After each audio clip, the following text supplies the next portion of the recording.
ये भगवान भी परीक्षा ले रहे थे, विश्वामित्र जी भगवान की परीक्षा ले रहे थे कि जिनको हम लेकर के चल रहे हैं थोड़ा हम भी तो टेस्ट कर लें।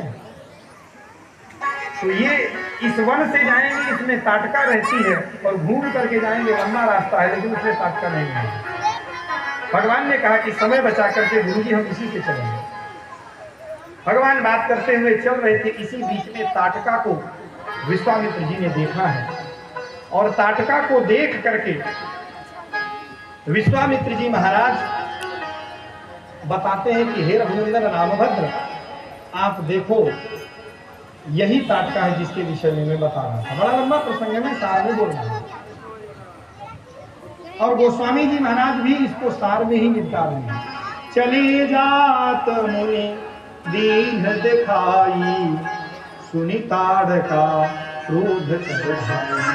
आप लोग ये बताइए, कोई व्यक्ति रास्ते से निकल रहा है, हम दो लोग बात करें और बताएं कि वो व्यक्ति है, तो कभी वापस लौट के हमारी ओर दौड़ करके आएगा? नहीं।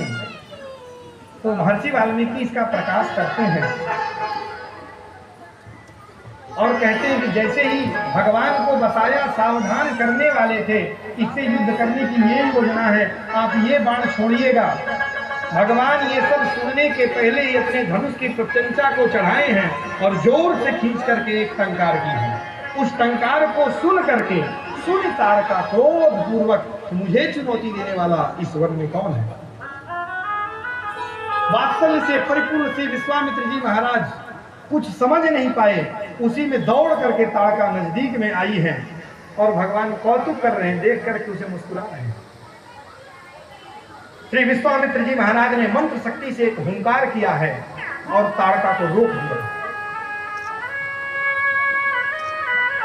स्तब्ध हो गई है ताड़का, और विश्वामित्र जी महाराज कहते हैं कि हे राम, आप इसे स्त्री मत समझिए। स्त्री अवध्या होती है, स्त्री का कभी वध नहीं करना चाहिए, लेकिन वो स्त्री तब होगी जब उसके अंदर कोई लक्षण होगा। प्रथम लक्षण है उसके अंतःकरण में वात्सल्य होना चाहिए। स्त्री को जो कमजोर कहा गया, उसका तात्पर्य है कि वह वात्सल्य प्रधान है, कष्ट में नहीं देख सकती है वो अपने पुत्रों को। कोई भी घटना होने के बाद पहले अश्रुपात होने लगता है। आप इसे मत समझिए। लंबा उपदेश किया है विश्वामित्र जी महाराज ने। भगवान आश्वासन देते हैं कि हे गुरुदेव, मेरे मन में ऐसा कोई भाव नहीं है। और अब विश्वामित्र जी और भगवान हैं तो उस लेवल की बात होती है। कह रहे हैं कि मेरे अवतार का प्रयोजन क्या है, मैं आपको बता देता हूं।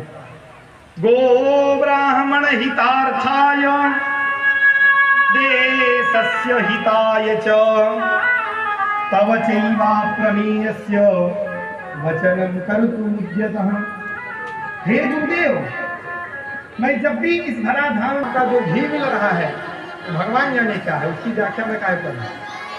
इतना तो सोच सकते हैं कि 30 रुपए लीटर से कम में दूध नहीं मिलेगा, कहीं भी चले जाइए, और 1 लीटर घी बनाने के लिए 30 लीटर दूध लगता है।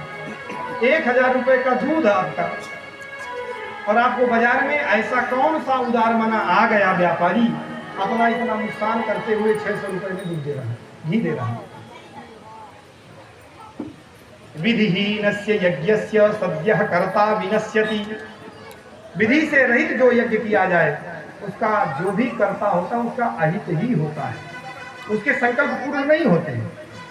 और गोस्वामी जी के शब्दों में यदि आप देखेंगे तो भगवान ने इसके लिए